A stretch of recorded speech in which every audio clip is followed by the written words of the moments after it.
Daf Lamed Aleph and Medbeis at the very bottom. Amr of Chelboy. Chazina lil Rav Huna dekarechla me'echad klapi shma. Mezuzah, the first line is Shema Yisrael Hashem Elokeinu Hashem Echad. When you're rolling the mezuzah, because it's a klaf, he noticed that he would roll it from echad to shma. So you're rolling from left to right. That was when they roll up the scroll. So you don't roll, the shma doesn't get folded in immediately. It's the echad that gets rolled in, and then the shma is at the very end. Ba'oisa, similarly, Parshiyaseha stumais. He made the two parshas of Shema what's called stumais. In the Torah, you have different forms of parshas. You have psuchais and stumais. This is it's machlekes rishonim. What exactly is a stuma? It's machlekes Rosh and Rambam. But I'll just tell you the basic approach. The basic approach is that a stuma is if in the middle of the line there's a gap. So let's say you have a parsha. Okay, you have let's say 10 letters. There's a gap of airspace. And then you continue on the very line. So it's sasum, it's sealed within the line itself. That's called the parsha stuma, according to many Rishonim. And a psucha is where you end the parsha and you start the next parsha at the beginning of the next line. When I say parsha, I don't mean b'shalach, yisro, mishpatim. I mean a parsha in the Torah. You ever see it in the Chumash, it says pei and samach in the Chumash. That's psucha and stuma. There's different halacha Moshe Messinai about different parashas that are psuchas and stumas. Stuma is more like it's not the end. Stuma is more like we're not finished the topic fully, and therefore it's within the line itself. It continues. But psucha is like a new paragraph, like a new topic, and therefore it starts the beginning of the following line. So the end of the line will be airspace, will be blank. So he made the mezuzahs, the two parashas of Shema that are found in the mezuzah, he made them stumais. Now the reason why that makes sense is because in the Torah, there's stumais. In the Torah, if you go find the Shema V'Hayishma, there's stumais. So if you take what's stumais in the Torah, he made stumais in the mezuzah. Makes a lot of sense. Says the Gemara Meis, so I have a kasha. You're telling me that according to that the parasha of the mezuzahs are stumais. But the Brisa says the following. The Brisa mentions about 6 or 7 halachas, and one of them is that it's supposed to be psuchos. And the question is, and it seems that we paskin like this Brisa, it seems that we paskin like every aspect of this Brisa, and you just told me it's supposed to be stumais when the Brisa says psuchos. Okay. What does the Brisa say? Amr of Shim ben Elazar. Remeir hayakoisvai al duchsustis. Okay, quick thing. So you have what's called, you have an animal's hide. So when you just peel it off, so there's the outside which has the hair, and then there's the bottom part which touches the flesh. That entire thing is called a gevil. That's what it's called, a gevil. We're familiar with the term klaf. The truth is, in the terms of Chazal and Shulchan Aruch, what we do nowadays, I actually think we take the whole thing and we shave it down, but the whole thing is called the gevil. What they would do is you would cut it in half, separate, so this is the whole thing, this is the hide, this is the flesh, this is the hair. This whole thing is called the gevil. What they do is they peel it apart and split into two. The bottom part is called duchsustus. The top part is called a klaf. So the term for klaf is the top part, the top layer of the hide of the animal, and the duchsustus is the lower layer.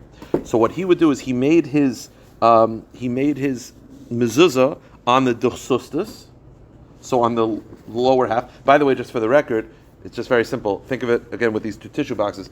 The duchsustus is on the bottom, klaf is on top. You always write on the middle. So the duchsustus will be the top of the duchsustus, and the klaf will be the bottom of the klaf. So you're always writing on these surfaces. You're not writing on the surface with the hair, and you're not writing on the surface with the flesh. So you're not going to write on the bottom of the duchsustus or the top of the klaf. You're going to be writing on the bottom of the klaf or the top of the duchsustus. And we'll see what is written on which. So he wrote the mezuzah on the duchsustus. Okay, so on the bottom layer, and kimin daf, and he wrote it like a sefer Torah, like a full, column. And oisa revach milmayla v'revach milmata. He took the mezuzah and he made a little bit of space on top and a little space on the bottom, and he did not write the letters touching the end of the klaf. He let a little bit of airspace, as we'll see.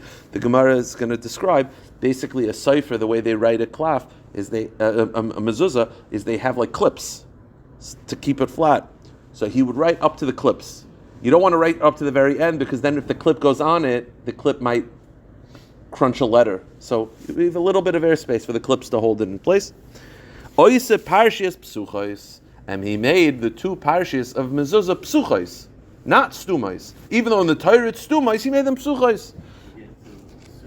Psuchas is a new line. He started each paragraph at the beginning of a new line. So Amarti Loi, so the Gemara says that they asked, Rav Shimon Elazar asked Rav Meir, Rebbe Matam, in the Torah they're stumais, so why are you making them psuchais? I don't understand. Shouldn't you model the mezuzah writing after the Torah writing? So Amar Li, Rav Meir said, Hoil vein smuchas min ha-Torah. Rav Meir said, but they're not next to each other. The whole inyan of a psucha is like a new topic. In the Torah, are the two parshas of Shema next to each other? No, they're in separate parshas. They're in a whole different section of the Torah.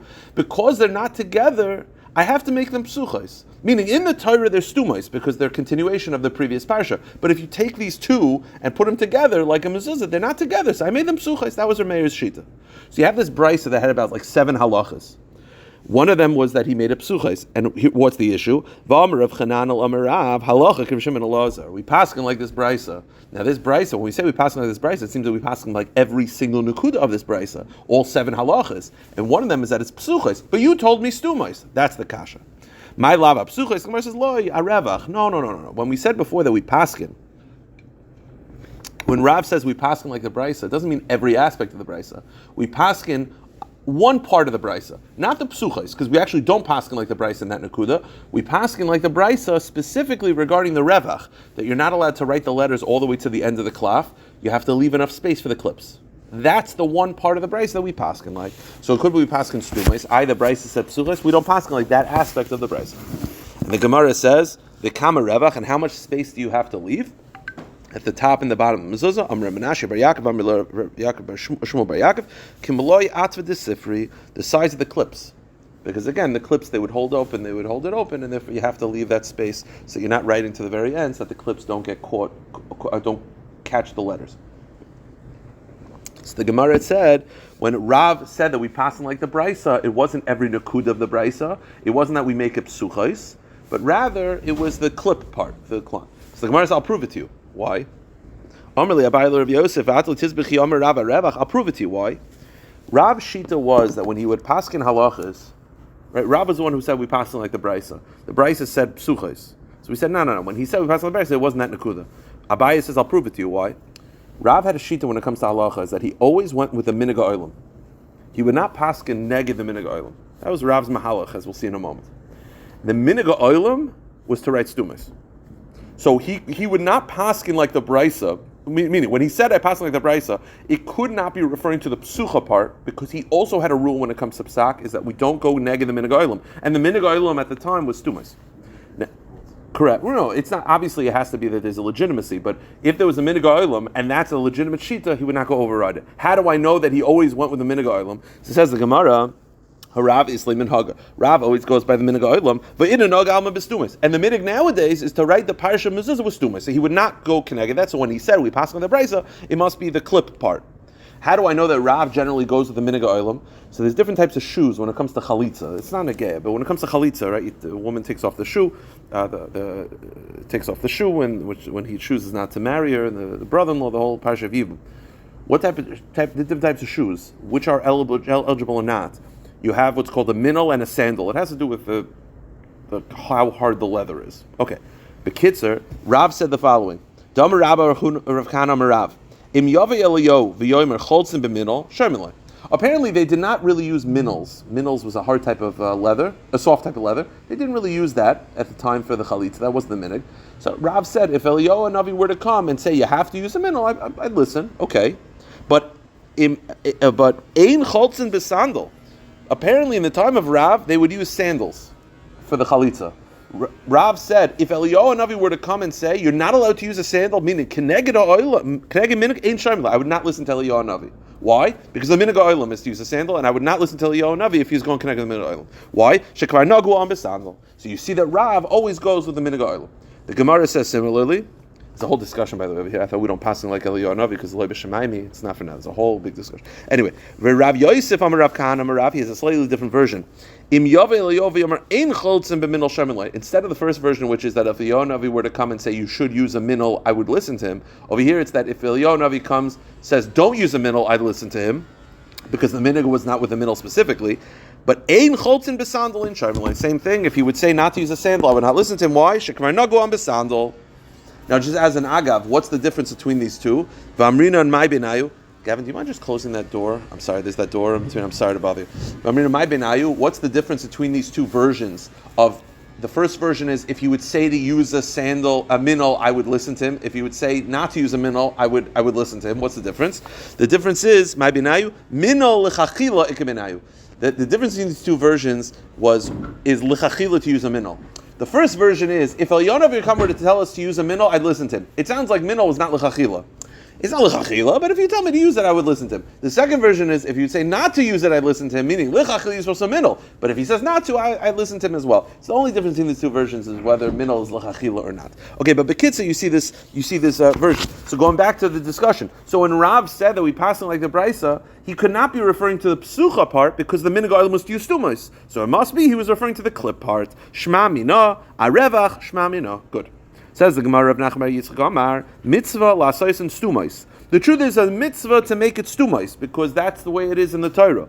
The avdinam psuchai shabedami, but b'diavad if you did psuchais, it's fine. That's Rav Nachman's mahalach. Umay psuchas the Gemara Rav Shimon Elazar psuchais. And according to this, when Rav Shimon Elazar said psuchais, he didn't mean you have to use psuchais. He meant you could use psuchais. So now it's not a shayla at all. When the Brisa says psuchais, it doesn't mean you have to use psuchas. It means psuchas is fine b'diavad. That's how he interprets the brisa. Good. Now, according to this, though, who's Rav Nachman Yitzchak? L'chachila stumais, like in the Torah. But if you did psuchas, it's fine. The Gemara says, I'll prove it to you. Let me say, very interesting brisa. The brisa says like this: Ki yotzei Sefer Torah Shabbalah. And this is going to take us to the end of the daf. Sefer Torah Shabbalah. Let's say you have an old Sefer Torah, and it's already worn out. The letters are peeling. It's not kosher anymore. Okay. So you say to yourself, why don't I use it for a mezuzah? I'll cut out the parashiyas from the Torah. The Torah itself is possible, but that paragraph's good. I'll cut them out, and I'll put them on my wall. Or you have a tefillin. Same issue with a tefillin. The tefillin is already wearing out.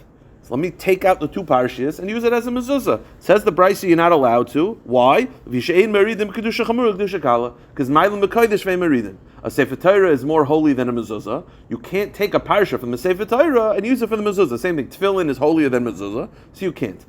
No, this is the point of the Brisa. The reason why I can't is because ma'ilin b'kodesh ve'meridim. Let's say that concept didn't exist. I would be able to. No, but it's better to not. It's better to not use it than to. Keniza is the covet of that's about covet. To use it for something less kedusha, we don't do. The point is, though, the implication being that if there was no concept of ma'ilin b'kodesh ve'meridim, that didn't exist, I'd be able to take a Sefer Torah, cut out the parashiyas, and put it on the mezuzah. In the Torah, there's stumos.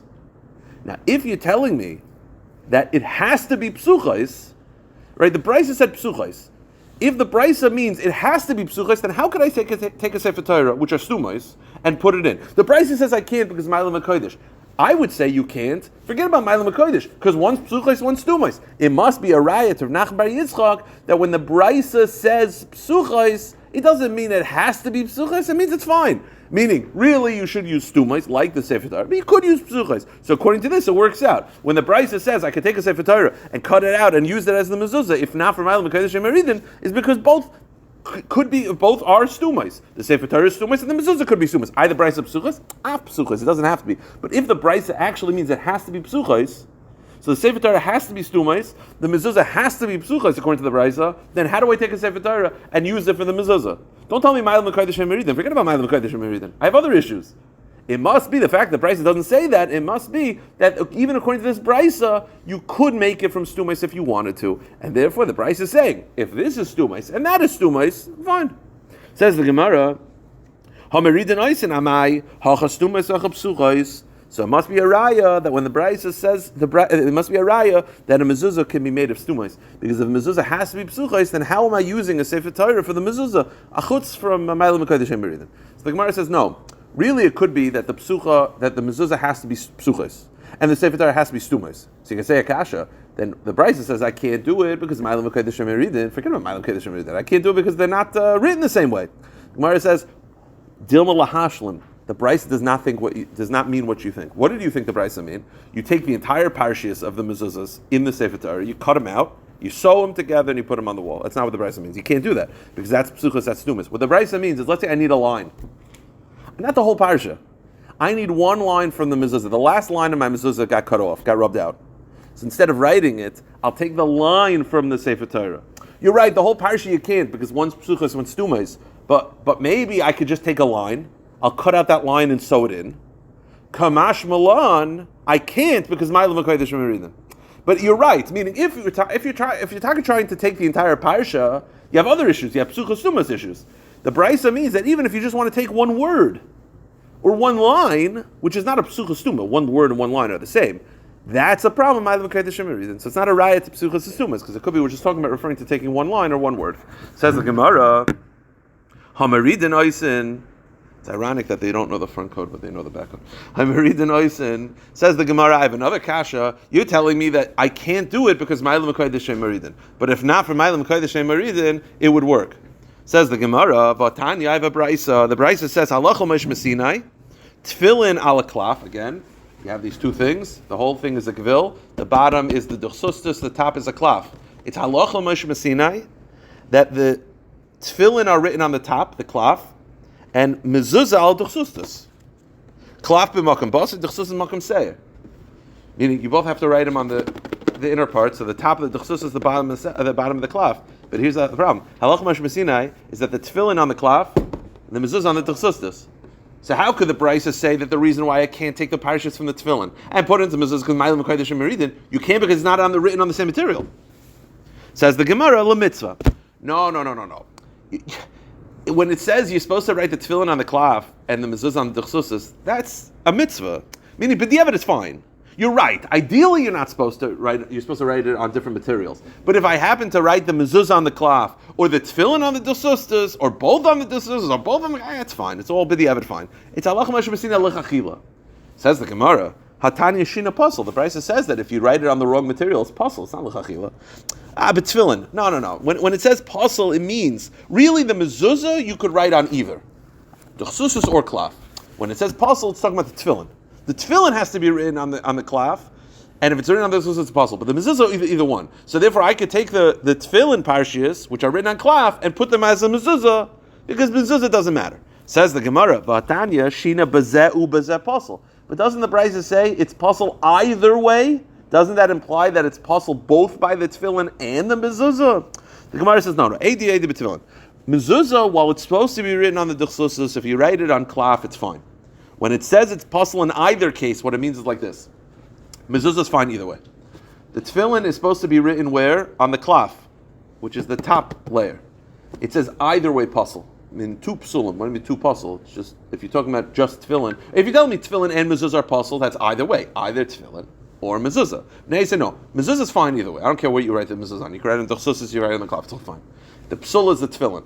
The psul is tefillin. Why are there two? I'll tell you why. Oh, so you could do like this. It's supposed to be written on the klaf. If you write it on the duchsustus, it's puzzle. Even if you write it on the klaf, if you write it on the top part where the hair is, that's also puzzle. That's the two. Says the Gemara, Eidi v'eidi b'tefillin. V'hadichsinu ha'klaf makam seir. Go to the next page. V'hadichsinu ha'duchsustus makam basar. So those are the two psulim. You wrote it on the duchsustus, that's puzzle. Or even if you wrote on the klaf, which is what you're supposed to write, you wrote it on the wrong side. Because if you write on the hair side, that has a lot of divots, and that's not going to be a ksiva no, or it's halachah Moshe Messinai, whatever the cheshbon is, that's the psul. Those are the two psulim. But the mezuzah is fine either way. For iba yisema, or I'll give you another answer. Shina b'zeh b'zeh tanoihi. Or I'll give you another answer. It could be that mezuzah also it's a problem if you write on the wrong thing. It's a machlekes tanoim if you write it on the wrong thing. Is it a problem? When the Brisa says it's a problem, it's not universally accepted. Machlekes tanoim. So one Brisa taka says the mezuzah has to be written on duchsustus, and if it's written on klaf, it's a problem. So according to that, you would not be able to take the tefillin and put it on, because the tefillin is klaf, is duchsustus. There's another Brisa that actually holds either way, it's fine. So tefillin is fine either way, mezuzah is fine either way, it doesn't really matter. According to that Brisa, you can't take the tefillin and move it to the mezuzah because Ma'alim HaKodesh Meridim. So it just depends on how you hold. The Gemara says, the Tanya Shina b'zeh b'zeh apostle, Rav Acha Machshir, Mishra Rav Acha Bar Chanina, Bar Mishra Rav Yaakov Bar Chanina. They all say it's kasher. If it's written on the wrong one, so it's machlekes tanoi. Ha Meridin, I said another kasha. Wait a minute. You told me before that you could take the tefillin conceptually. The issue with taking tefillin and using it as a mezuzah is because Ma'alim HaKodesh Meridim. But if not for that, it'd be fine. So we had a problem with the duchsustus. I have another problem. There's a concept called sirtut. Sirtut is you take the klaf, you take a metal instrument, and you make lines. And then you write on the lines. it's halacha mishmar Sinai. It's meant also just practically so that it's easier to write it, but it's also halacha mishmar Sinai. I mean, even if you say to yourself, I don't need it. It's halacha mishmar Sinai that you have the sirtot. Ramosha Feinstein, by the way, in Tshuva, where he was talking about printing mezuzahs using like computer programming to use, like you put the cloth in and then the ink were doing it. Ramosha held this puzzle. Ramosha discussed sirtot, and he would say you would have to do sirtot. But the problem is, Ramosha says, it's only kosher eksav where the sirtot actually helps, meaning a human. But a computer where the sirtot is completely irrelevant, even if you tack a word due to sirtot, well, because the sirtot is not helping b'chalal, it's not considered a kosher sirtot. Okay, fine. But the point is like this. Halacha mishmar Sinai, mezuzah has sirtot. Tefillin does not have sirtot. You don't need sirtot by tefillin. So how could I take the tefillin and use it by the mezuzah? If not from Malam Kodesh and Meridin, I tell you another problem. One has sirtot and one does not. It's a separate issue. Says the Gemara, Ha meridin oisan abai sirtot, but mezuzahs require sirtot and tefillin do not. The Gemara says, the Amar Rav min Yumi bar Chalki, Amar Rav Chama bar Guri, Amar Rav. Kol mezuzah she'enu mesurtetes, pasul. If a mezuzah does not have sirtot, it's pasul. But a tefillin are fine. Rav min Yumi bar Chalki adidei Amar sirtot shel mezuzah halacha mishmar Sinai. It's halacha mishmar Sinai. So how could I use a tefillin if that doesn't need sirtot? The mezuzah does. So the Gemara says Tanoi. It's a machlekes Tanoim whether mezuzah requires sirtot. Sefer Torah does, for sure. Tefillin does not, for sure. The shaila is mezuzah. We quoted this brayso as a mezuzah requires, so it's not the same as tefillin. The problem is, it's not machlekes Tanoim. Some Tanoim actually hold that both tefillin and mezuzah do not require sirtot. So then, I would be able to use it if not from Malam Kodesh and Meridin. The Gemara said, "Tanya Rav Yirmiyah Amar Shum Rabbeinu Tefillin and mezuzah nechtav shaloi min aksav ein tzurcha sirtot." This brayso says they both tefillin and mezuzah do not require sirtot. So according to that opinion, I would conceptually be able to do it if not from Malam Kodesh and Meridin. Another halacha in this brayso is that it's shaloi min aksav. One of the halachas is that when you write a sefer Torah, we actually by Nova, we actually there was a sefer that he's by Nova all day and he's writing a sefer Torah and people can go and write a letter. When he walked in, by the way, it was a super Haredi guy from Bnei Brak, and I looked at him when he walked by Nova. I was like, well, what is he doing here? And he set up. I don't think I've ever seen a cipher that worked quicker and better than this guy. This guy was writing like words in like 30 seconds, perfect.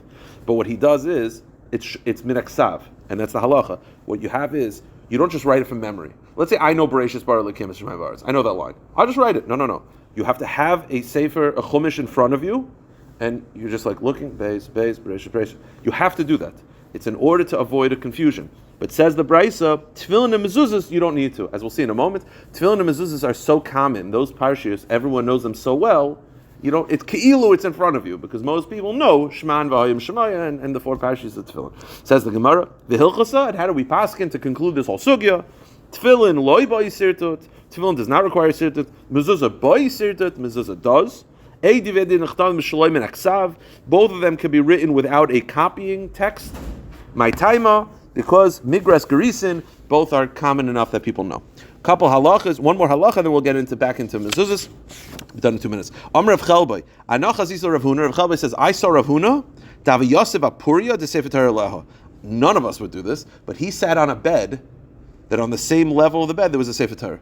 So think of him sitting on a couch. There's a Sefer Torah he sat on the same couch, on the same level as a Sefer Torah. I guess he felt that that's not considered a bizayon. You're not sitting on it. You're sitting on the same level, but he felt that that's fine. Says the Gemara, but what did he do? Davi Yosef Puri the Sefer Torah Leha. I'm sorry, he actually did not sit on it yet. There's another Amarim. He saw there was a Sefer Torah there, so what did he do? Have a kaf l'kadaura. He took a jug, inverted it, sort of making it like a little chair. He put the Sefer Torah on that, and then he sat down on the couch. Meaning he refused to sit on the couch on the same surface as the Sefer Torah, which now is what we would do. So it says the Gemara, Kasavar, why? Because he held he held that you're not allowed to sit on the same level, surface, as a Sefer Torah. But this is not like Rabbi Chana. Rabbi Chana actually holds it's mutter to sit on a Sefer Torah, on a couch that has a Sefer Torah on it. Now, he held it's mutter. The problem was, this is an Amoira. The problem was there was a Maisa with Rav Elazar. That Rav Elazar seemed to be very upset when that happened. So he says, and if a person whispers to you the following story and says, Maisa b'Rav Elazar, sheyoshev al mita. Rav Elazar was once sitting on a couch, and he looked to his right and he saw a Sefer Torah there. And what did Rav Elazar do? Now, according to Rabbi Khan, it's mutter. What did Rav Elazar do? Nishmat v'yoshev v'gabi karka. He quickly got up and sat on the floor, got off the couch. And he looked like he was bitten by a snake. I mean, he had such pain on his face that he sat on the same level as the Sefer Torah. He was very upset. So how could Rabbi Khan say it's mutter when that was a ma'aseh of Rav Elazar? So the Gemara says, Hasam Sefer Torah gabi karka. That was different. That was the Sefer Torah on the ground. So what does that mean? There's two different mahalachim amongst the Rishonim. One mahalach is that it wasn't. It was a Sefer Torah. It was like a couch that sort of went, like it went sort of lower down to the ground. So it wasn't that he was sitting on the same level. It looked like he was sitting like above it. The Sefer Torah was on the lower part of the couch. He was on the higher part of the couch. What bothered him was that it looked like he was higher than the Sefer Torah. That's one mahalach. Or a second mahalach is that the students saw he wanted to sit down. The Rebbe wants to sit down. They took the Sefer Torah and put it on the floor. And he was livid that it was taka on the floor. That's why he was pained. But if it was on the same level, he would have been okay. Okay, either one. Interesting. It says the Gemara, Amar Rav Yehuda Amar Shmuel, Kasvei Igeres, a couple last halachas. If a mezuzah is written like a letter, the way Rashi says, without sirtut, without being medaktek with every vav and yud, just written like a letter, puzzle. Meaning you have to be medaktek with a mezuzah, the same details of chaseris and yiseris like a sefer Torah. Why? It says the word ksav by mezuzah, ksav tam, and it says the word ksav by a sefer Torah, kisvu lachem, and therefore it has to be the same. Meaning, don't think that because a mezuzah is meant to protect, it doesn't have the same. It's like, oh, it's just meant to protect you. Either way, it's fine. No. It has to be written ksav. Last halachas, Amar Rabbi Marav, Tola b'makol. An interesting shayla. I would point here. We don't have mezuzahs right now because we're in the middle of construction. But let's say a person says like this: instead of hanging the mezuzah on the wall, he puts the mezuzah on a rod and leans the rod against the wall. It's there. The halacha is pasul. Why? Because it's bisharecha. It has to be on the gates of your doorway. You can't just like leaning it on a pole against the doorpost is not enough. Just to finish up, Tana Mehaki, the Brisa says, Tala b'makal shenicha charadelas. If you hang it on a pole leaning against the mezuzah, or you place them behind the door. So that means you place it outside, basically, not in the doorpost. You're basically placing it on the front wall of the building, but it's not actually. Which, by the way, I have to look into this because they do this in Eretz Yisrael. They do this sometimes when there is no space on the doorpost. But this is what it seems. You fasten the mezuzah on the wall behind the door rather than the doorpost itself. You put it on the wall. Sorry. So the Gemara says it's not yoitza and sakana. And now you're in sakana. Why? Anytime you don't have a kosher mezuzah, you're now in danger. Why? Because now you don't have the protection that a mezuzah gives. Shall base munbaz, but the Gemara says the house of munbaz. The house of munbaz, what they would do is they would actually do the pole thing. Why?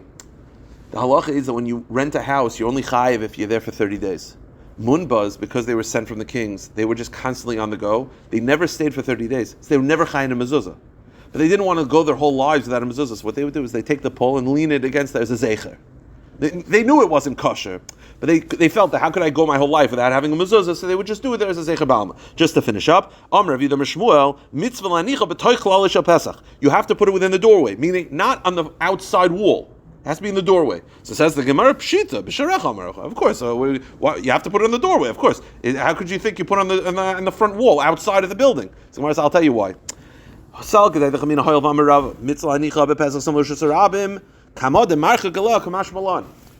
Gemara, I'll tell you why.